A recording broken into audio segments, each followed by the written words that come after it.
Hoje nós vamos falar de Yama, o terrível deus da morte.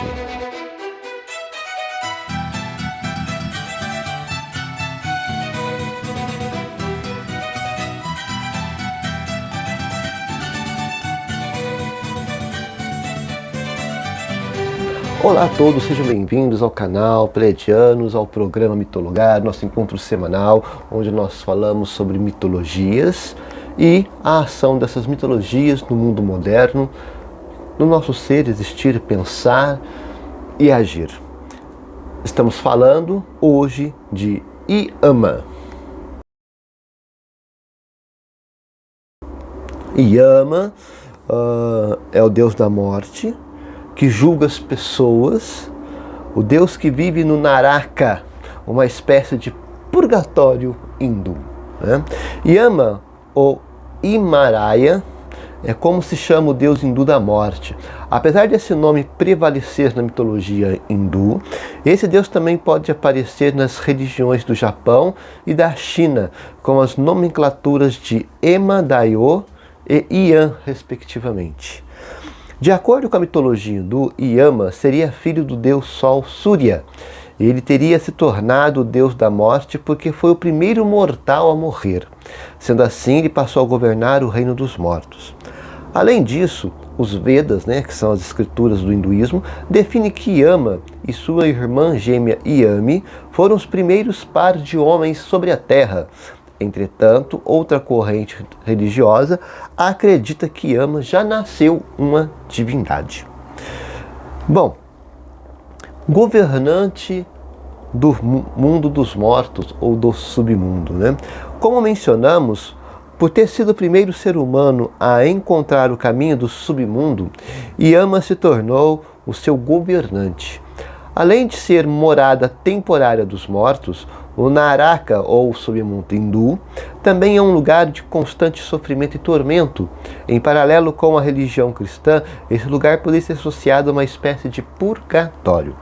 Mas vale ressaltar que, mesmo sendo o comandante do Naraka, Yama não governa sozinho. Ele está subordinado à autoridade de dois outros deuses, Shiva e Vishnu.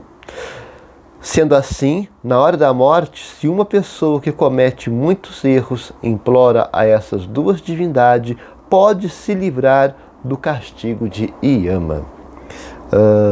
De modo geral, é Yama que julga as pessoas quando elas morrem. Desse modo, é ele quem decide se alguém merece o paraíso ou o inferno. Esse julgamento é feito de acordo com as ações da pessoa em vida e é baseado em três principais princípios da religião hindu: Kama, Artha e Dharma. Já expliquei Kama, Artha e Dharma para vocês, ação, circunstância e resultado, em outras palavras. Por sua capacidade de julgar e decidir o destino dos mortos, Yama é considerado um dos deuses mais sábios do hinduísmo. Por isso que o julgamento do Deus é dotado de justiça. Além disso, sendo regente do Naraka, ele é considerado muitas vezes uma figura boa e piedosa. Em outras vezes, temível. Bom, nesse primeiro processo, o que nós temos que entender desta personalidade? Primeiro, pelo mito de primeiro casal humano viver sobre a Terra, o primeiro homem que desce ao mundo dos mortos, o primeiro humano ou primeira divindade que pisa no mundo dos mortais e se torna o deus dos submundos porque foi o primeiro a descer à morada dos mortos. Seja como for, Yama ele tem a característica da sabedoria por conta da vivência do mundo. Por quê? Qual é o problema, como nós falamos, do Deus dos mortos, aquele que julga os mortos, o julgamento, até mesmo a questão do purgatório.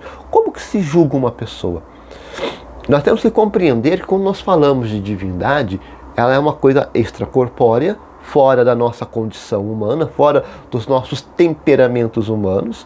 Então ela está livre de qualquer tipo de situação ao qual nós somos vítimas.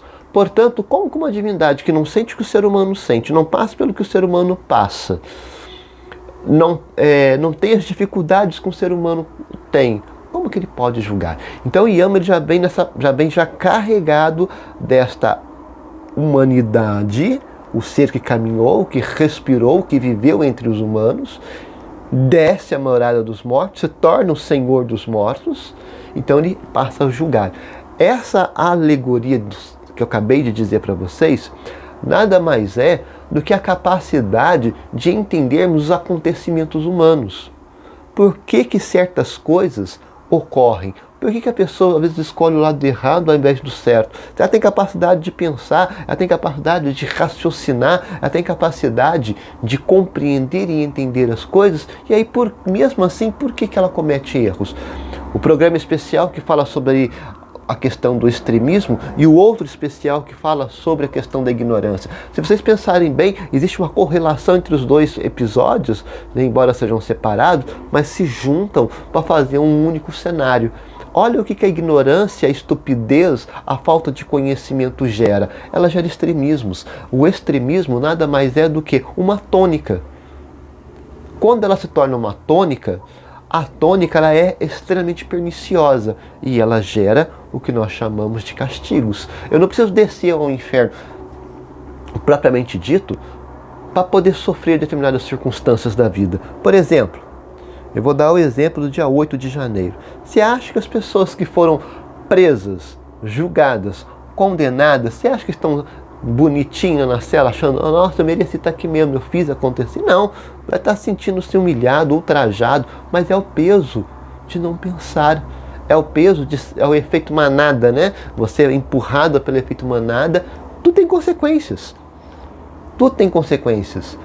Lembre-se, a polarização, o extremismo, a falta de conhecimento, ela tem consequências. Boas ou ruins, ela tem consequências. Então, pelo sim, pelo não, seja uma pessoa de consciência. O que é uma pessoa de consciência? Se a sua consciência acusa você de que algo não está legal, pesquise, veja o que está acontecendo, por que a sua consciência está te acusando disso. Não seja manada, não seja aquele que, tomado pelo calor do momento, faça as coisas que todo mundo está fazendo, porque você vai sofrer as consequências disso. Seja diretamente ou indiretamente, mas você vai sofrer. Então, portanto, nós temos que entender que esse yama, ele é justamente isso, essa capacidade de entender os antecedentes, os consequentes, para poder julgar.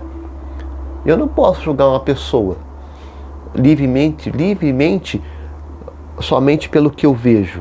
Eu tenho que julgar por todas as condições. Aquilo que eu vejo, aquilo que eu ouço, aquilo que o outro experimentou na convivência com aquela pessoa, as testemunhas que viram o que aquela pessoa fez ou deixou de fazer. Então você tem uma conjugação de situações para chegar num julgamento. E mesmo assim, não podemos dizer assim 100% que o julgamento ele é um julgamento eficaz. Por quê? Porque esse julgamento ainda vai passar pelo crivo humano. O crivo humano ele é muito problemático. Por quê? Ele é carregado de superstição, ele é carregado de raiva, ele é carregado de rancor, de preconceito, de racismo, de xenofobia, de divisão de classe, seja lá mais o que. Então tudo isso permeia e pode cegar, pode macular o que nós chamamos de justiça. Mas continuando. No Naraka, as almas podem sofrer castigos, como banhos de óleo fervente ou açoitamento. Mesmo assim, o intuito de Yama não é ver os mortos sofrendo. Ao contrário, o Deus muitas vezes considera as almas expurgadas de pecados após os castigos. Nesse sentido, ele pode reenviar essas almas para a terra ou mandá-las para o paraíso. Não sei se mandar para a terra é uma boa ideia não, sabe? Eu acho que o paraíso é melhor, né? Já sofreu, vai para o paraíso, vai tentar se elevar como pessoa, né? As representações físicas de Yama. Assim como outros deuses hindus, há muitas representações físicas diferentes da personalidade da morte. Mas, no geral, ele é apresentado da seguinte característica: 4 braços, sua expressão facial costuma ser remeter à ira, né? Pode aparecer cercado por coroa de chamas, roupas em tons de vermelho, que representa muito sangue, né?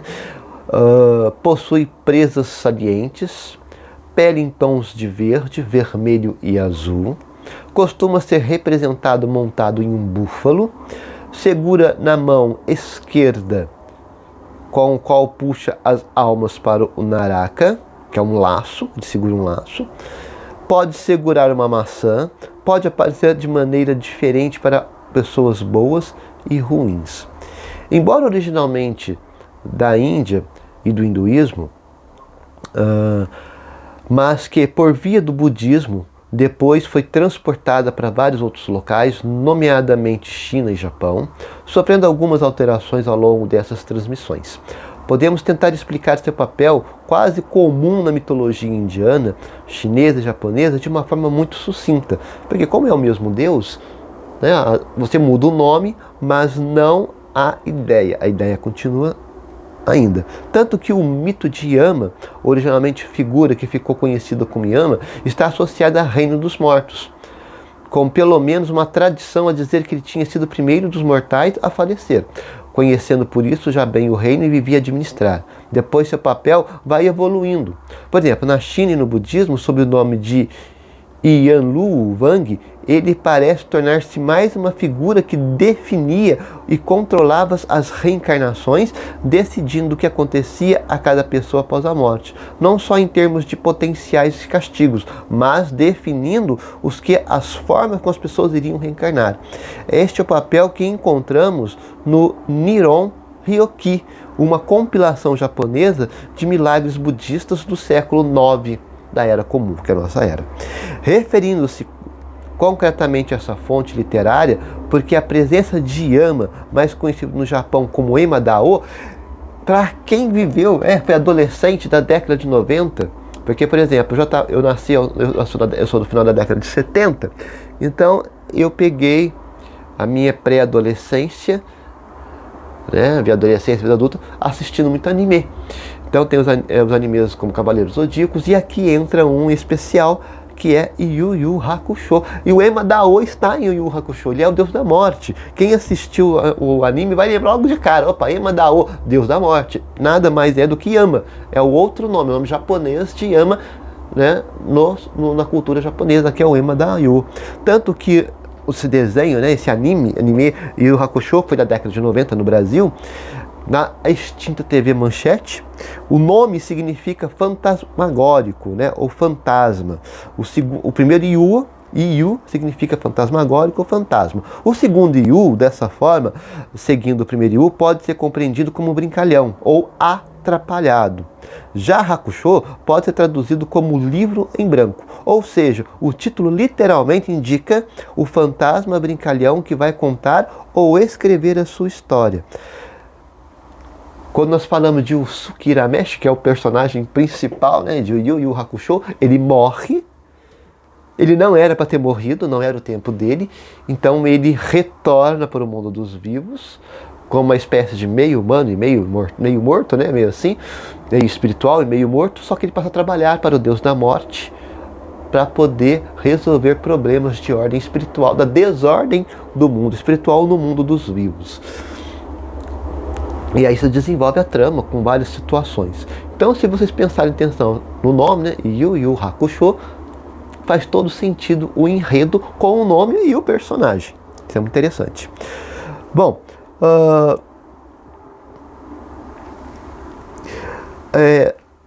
o que importa para nós que essa metáfora toda que eu falei de Yama Dao, ou na mitologia chinesa, ou Yama na cultura indiana, ela é estável, repetida e apresenta sempre o mesmo papel. Quando alguém morre, é transportado para um enorme e belíssimo palácio em que os bons atos feitos em vida são contrastados com as realizações menos boas. Por exemplo, uma determinada história desta fonte literária, que é apresentando um homem que fez muitos bons atos em sua vida, mas que também venerou os deuses chineses. Por oposição a seguir os preceitos budistas, supõe-se, assim, quando o falecido chega ao tribunal de Yama, surgem versões antropomórficas dos dois grupos dos atos, que, se debatem pela sua salvação ou condenação. Às tantas, o juiz considera que o caso era muito difícil de julgar, optando então por absolver o réu, dando a este ter praticado mais bons atos do que os negativos. Ele até foi trazido de volta à vida, emendando depois seu comportamento anterior. O mito, portanto, de um juiz imparcial, quase humano nas suas forças e fraquezas, que procura com a sua justiça recompensar ou punir os atos que as pessoas realizarem em suas vidas. Face figuras ocidentais como o Minos grego ou o Deus cristão, que talvez a sua grande fraqueza seja mesmo o ser notável caráter humano, muito visto que depende de testemunhos mais do que uma qualquer espécie de poderes místicos para formular as suas decisões. Talvez até já tenha enganado, culpando o justo por um pecador, ou deixando o segundo escapar. Não encontramos qualquer fonte direta em que isso tenha acontecido, contrariamente ao que acontece nos mitos como dos deuses gregos, por exemplo, que recordamos, por exemplo, a forma como Sísifo foi enganado, enganou os deuses nos mortos. Mas é provável que até exista alguma história que siga essas linhas. Recorde-se, por exemplo, que o Dragon Ball Z, os falecidos que se cruzam repetidamente com esta figura que nem sempre soube como julgar muito bem as suas ações em vida. Então nós temos que entender que quando nós falamos de julgamento humano, o que esse é o maior enredo que nós podemos entender sobre Yama? Julgar pessoas é complicado, é muito complicado. Por que é complicado? Porque nós não sabemos o cenário todo. Julgar uma pessoa, julgar uma situação, exige-se das pessoas abrir bem os ouvidos, falar menos, procurar entender pormenores, os detalhes, o que aconteceu antes, o durante e o depois, para tentar chegar a um julgamento perfeito. E ainda assim, pode-se correr o risco de condenar um inocente e absolver um criminoso. Por quê? Porque, volto a dizer, quem consegue ver o quadro inteiro? Quem consegue ver um quadro inteiro? Nós temos um problema muito sério na nossa sociedade das pré-julgações. É negro, é pobre, é gay, é mãe solteira, é drogado, deixa eu ver o que mais. É trombadinha. Nós estamos carregados dessas situações, dessas nuances que dificulta o entendimento das coisas. Ser negro não é errado. Ser pobre não é errado. Ser gay muito menos. Falou que é trombadinho. Você sabe o que levou a pessoa a estar em ato de delinquência? O que aconteceu? Qual era a história de vida do ser humano em questão? Por que esse jovem está nessa condição? Por que essa criança está nessa condição? Ninguém preocupa saber, Nós nos preocupamos em olhar e julgar. E esse é o mal da sociedade. E aí entra nesses debates malucos que nós estamos vendo aí, Que eu volto a falar do aborto, que eu acho um absurdo. Que é muito fácil eu dizer para você, eu sou contra o aborto, mas eu sou a favor de crianças abandonadas na rua, pedindo dinheiro no farol, dormindo em calçada, dormindo em praça, coberto muitas vezes com caixa de papelão. Isso eu acho legal, isso pode, isso é ótimo. Eu defendo a vida contra a morte, mas essa mesma vida que eu defendo, eu não a defendo plenamente. Eu sou parcial. Eu defendo que ela venha ao mundo. Mas depois que ela vem ao mundo, lasque-se, se vire. Vira nos 30. Um pobre lascado lá, abandonado lá. Que isso? Qual é a situação? Qual é a medida? Quer dizer, são dois pesos, duas medidas para a mesma situação. Se eu sou defensor da vida, eu tenho que ser defensor da vida na sua totalidade. Não é somente no nascituro. Nasceu, tá, e aí? O que rola? A pessoa já vai nascer andando, falando, totalmente, plenamente dotado das suas faculdades mentais, vai se virar sozinho? Não. É uma criança, precisa de necessidade, de cuidado, de atenção. Vai ser um jovem que vai continuar precisando de necessidades e atenção. Vai se tornar um adulto precisando de necessidades e atenção. É muito fácil, gente, eu falar que eu defendo a vida quando está dentro de um útero, quando não veio ao mundo. Eu quero ver defender a vida quando está aqui, ó, olhando no mundo, sentindo o mundo, enxergando o mundo, ouvindo, falando, passando por todas essas mazelas que nós passamos. É muito fácil. É muito fácil. Muito fácil falar. Eu quero ver você praticar o que você está falando nas pessoas.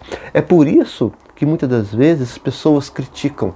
Muitas pessoas que são muito ferrenhas para a linha mais esquerda, né, de política, vamos assim dizer, porque eles entendem o ser humano na sua complexidade total. Eu não estou falando de um pedaço de um ser humano num curto processo da vida dela, que é gestação e nascimento. Eu estou falando do ser humano completo, da sua gestação, nascimento, desenvolvimento, envelhecimento e morte. É um processo muito mais longo, muito mais longo. Então eu não posso me apegar a um pequeno processo da vida. Eu tenho que pegar o processo todo. Se eu defendo a vida, eu defendo a vida. Eu acho errado o aborto. Dado algumas circunstâncias, que a lei em alguns momentos é muito sábia, você vai causar problema de vida para a mulher, é claro que o aborto vai ser... não vai ter vida, você vai correr o risco de morrer os dois. Então, entre a criança e a mulher, que a mulher sobrevive, a criança não está totalmente formada. Então, o aborto, nesse ponto, é aceitável. Mesmo porque a mulher, se ela precisa salvar a vida dela e ela puder no futuro ter uma gestação que não lhe coloque em risco, ela vai poder compensar, ela vai ter valor à vida que ela está botando no mundo. Porque foi uma vida que foi conquistada há muito sofrimento, há muita dor, há muita luta. E aí nós não vamos ver criança jogada no lixo, não vamos ver criança pedindo esmola em farol, não vamos ver pré-adolescente sendo aliciado para o mundo do crime. Porque se isso existe, é porque pessoas como eu e você fechamos os olhos para a nossa obrigação como sociedade. A nossa obrigação como sociedade é cobrar do vereador, do prefeito, do governador, dos deputados estaduais, dos deputados federais, dos senadores e de quem estiver sentado na cadeira da presidência da República, se é um país republicano, ou do rei ou da rainha, se é um regime monárquico. Cobrar dignidade para toda e qualquer pessoa, independente de cor, raça, religião, opção sexual, seja lá o que for. Todo mundo tem direito de ter dignidade de vida. Aí sim, você está defendendo a vida na sua totalidade. Levantar uma bandeira em favor da vida, ela tem que ser do nascimento à morte. E não parcelado, não fracionado, não apenas num pedaço. E outra coisa, que já falei e vou repetir. Cuidado com líderes políticos, religiosos ou de grupos organizados que bate muito martelo em uma única situação. Quase sempre ele é um oportunista. Ele está utilizando daquela situação para promover a sua imagem, promover o teu nome, para amanhã ou depois fazer uso disso a favor de si próprio. Então, sejamos inteligentes. Temos que protestar? Temos. Contra várias coisas.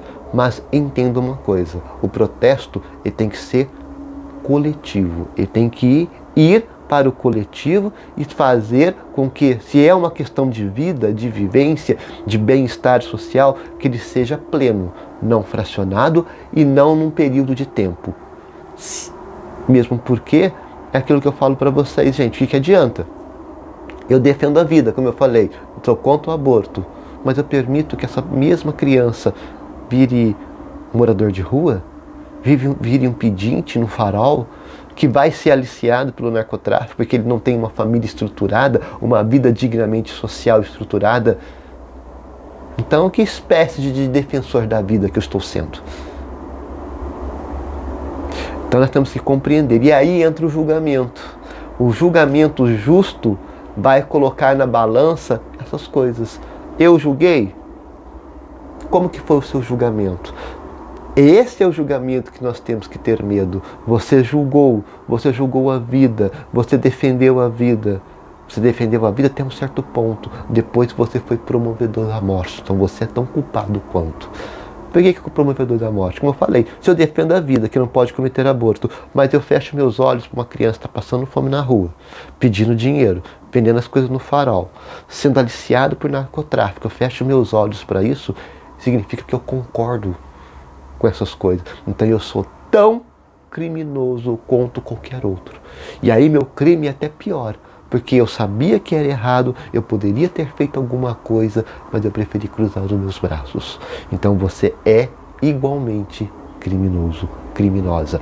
E isso vale para tudo. Tem uma série de situações na nossa vida em que nós fechamos os nossos olhos, quando deveríamos, aí sim, abrir a boca e peitar a situação. Nós fechamos os olhos por comodidade, porque afinal de contas não me afeta a minha vida, não é problema meu.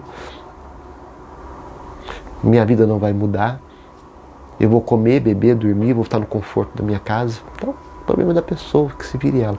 Está condenado. Você já é um ser condenado.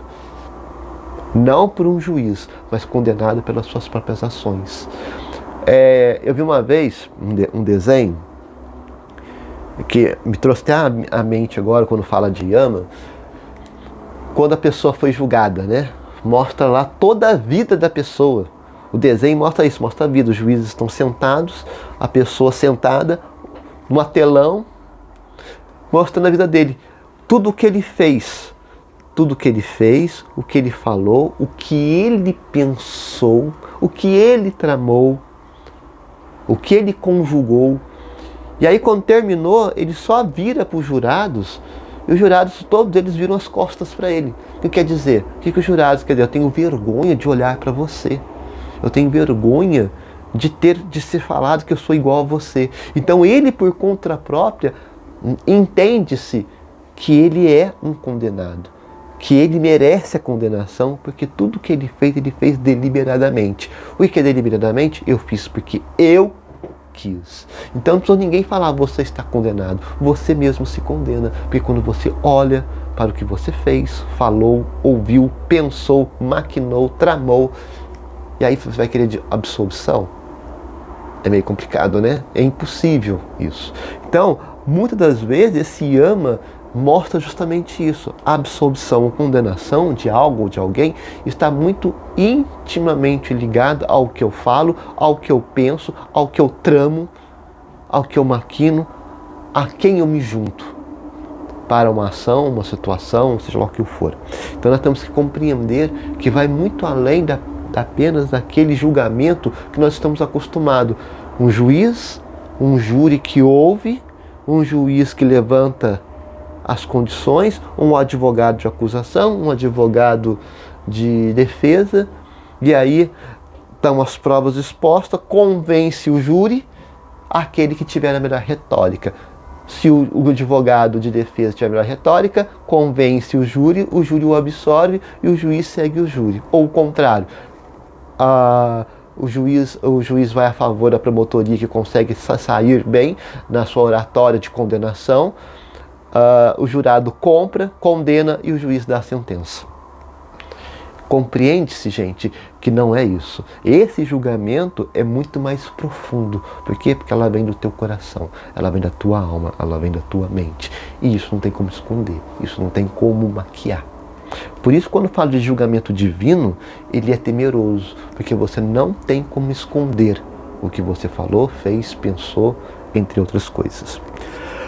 Bom, psicologicamente, a representação da morte em Yama é frequentemente retratado a conduzir, né, as almas para o além. E isso pode ser interpretado como uma personificação da nossa relação com a mortalidade e o desconhecimento após a morte. É óbvio, né? Tudo que é referente à morte é meio nebuloso, é meio preocupante. Como é que fica, né, essa situação aí? Existe vida, não existe? Eu até costumo dizer que algumas coisas nós temos que tomar muito cuidado com essa questão de morte. Por quê? Eu me lembro uma vez, eu vou usar um exemplo para explicar outro, né? Quando Barack Obama se tornou presidente dos Estados Unidos, a primeira coisa que ele fez foi diminuir o dinheiro, né, verba, para a NASA, porque ela fazia muito pesquisa extraplaneta, né, fora da Terra, em busca de ETs, extraterrestres, naves espaciais. E ele virou e falou a seguinte coisa: por que eu diminuí isso? Porque os problemas dos Estados Unidos são deste mundo, são daqui, não são de outros planetas, não são fora da Terra. Os problemas são aqui, então eu tenho que resolver os problemas daqui. E aí entra a questão da nossa vida. Você não tem que estar preocupado em pensar na morte, com espíritos, com o mundo após a morte. Você está vivo, você está respirando, tem que preocupar com a vida sua aqui, o que você está fazendo aqui. Mesmo porque quem morreu não vai voltar para dizer se existe inferno, se existe céu, se existe purgatório, se existe um julgamento realmente ou não. Por via das dúvidas, o julgamento está aqui. Eu falo que o céu e o inferno está aqui. Então o nosso problema da nossa vida é aqui, neste mundo. Enquanto eu estou vivendo, enquanto eu estou respirando.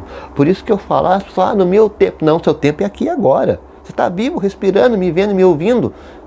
Você vai poder falar no seu tempo quando você estiver morto. Se essa crença que existe vida depois da morte realmente for verdade. Senão, a sua vida é essa aqui, meu querido, minha querida. Então são os seus problemas, as suas dificuldades, os seus dilemas são deste mundo.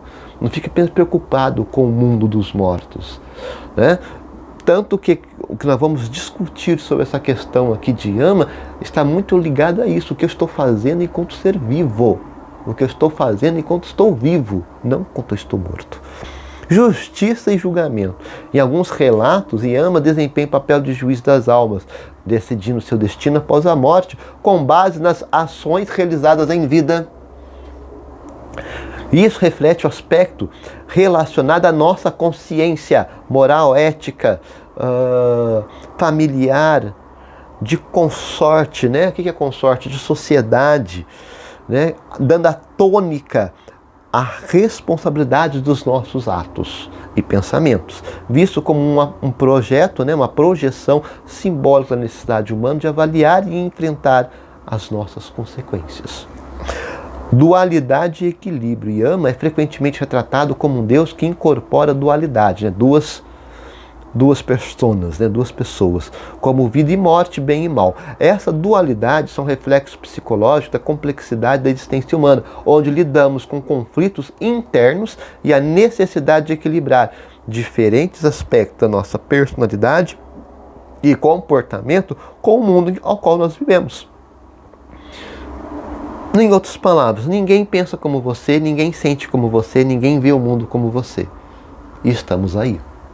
Portanto, eu tenho que casar essas realidades da minha existência. Casar. E muitas das vezes, casar exige-se compreensão, exige-se inteligência, exige-se sagacidade. E não brutalidade, não estupidez, né?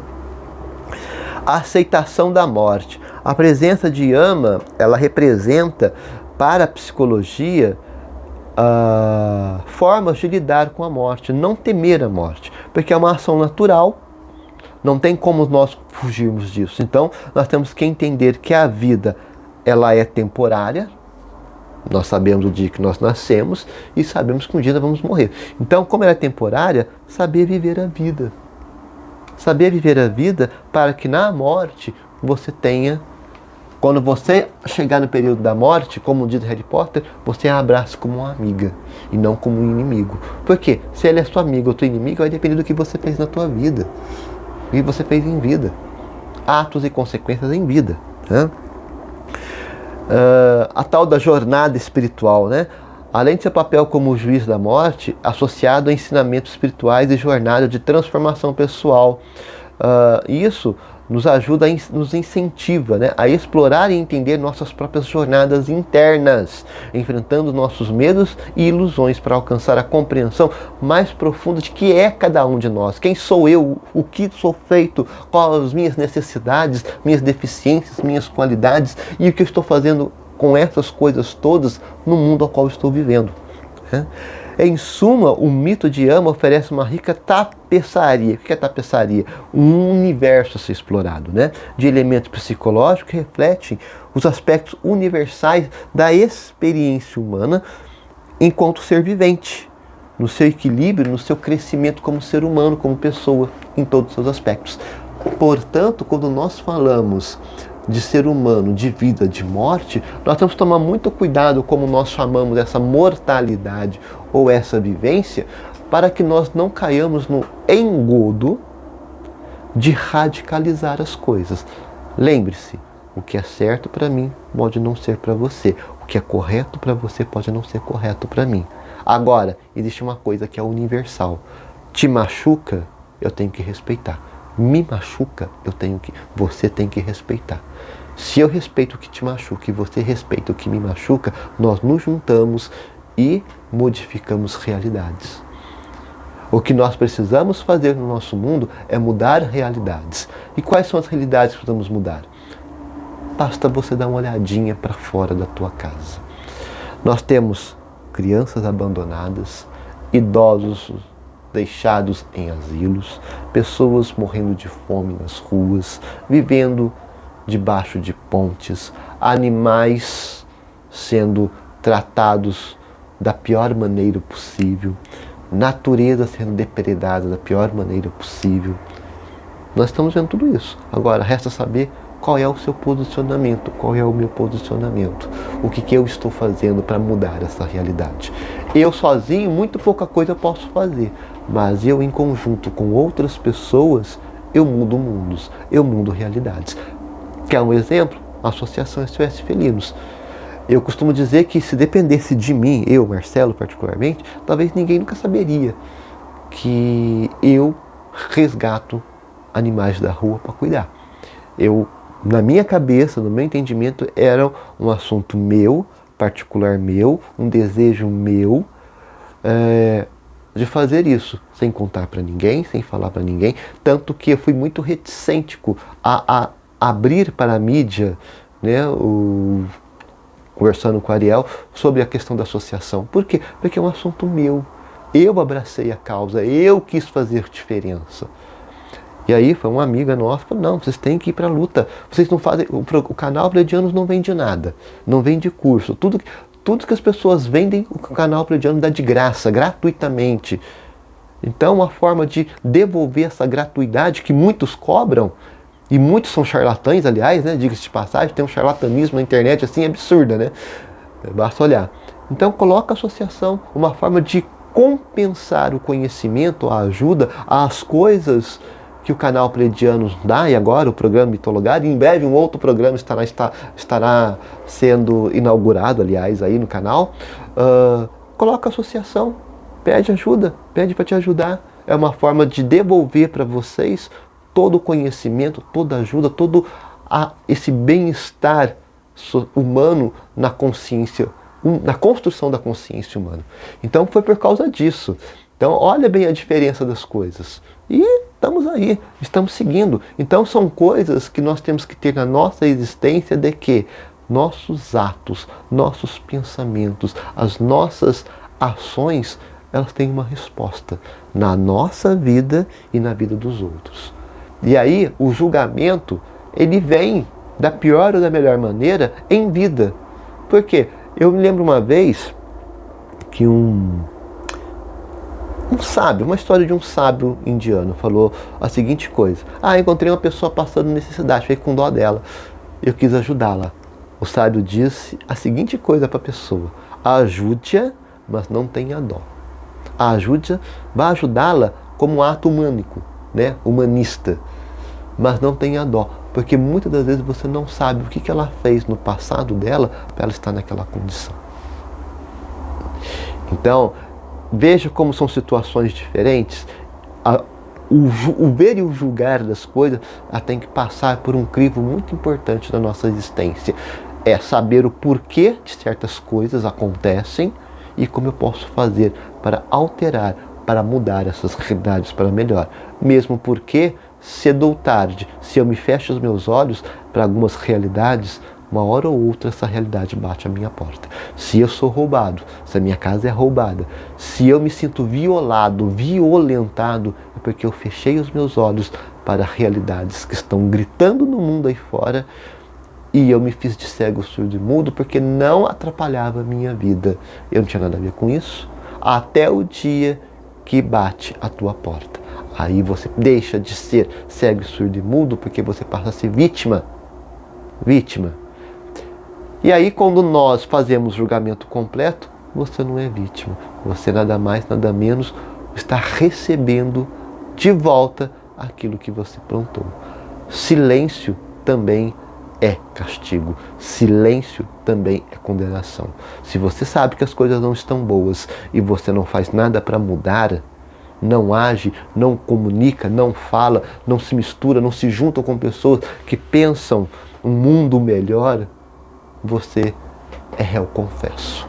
Réu confesso de que as coisas que estão acontecendo no mundo de ruim é porque o seu silêncio está chancelando, está afirmando, está ajudando a manter esse status de sociedade degradada que nós estamos vendo e vivendo. Existe muita coisa boa no mundo, existe muitas pessoas boas no mundo, trabalhando, arregaçando as mangas para mudar o mundo, tornar o mundo bom. Existe, mas também existe muita gente que luta para manter as coisas de mal para pior. E o julgamento vem. Vem e vem rápido.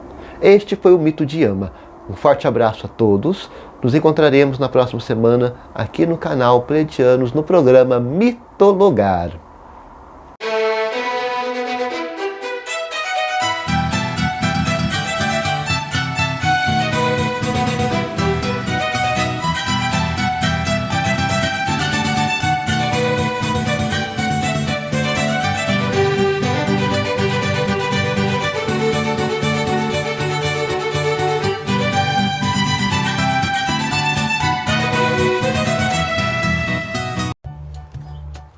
Nós somos a Associação SOS Felinos, onde nós dedicamos com muito amor e carinho a cuidar de 55 gatinhos que foram resgatados da rua. E através de sua inestimável ajuda, estamos conseguindo dar a esses bichinhos muito amados um lar, alimento, remédios, veterinário, além de muita atenção, cuidado e imenso amor. Se você ainda não conhece a Associação SOS Felinos, venha nos conhecer pelas redes sociais e assomar conosco neste projeto. A Associação SOS Felinos, juntos para um mundo melhor para todos.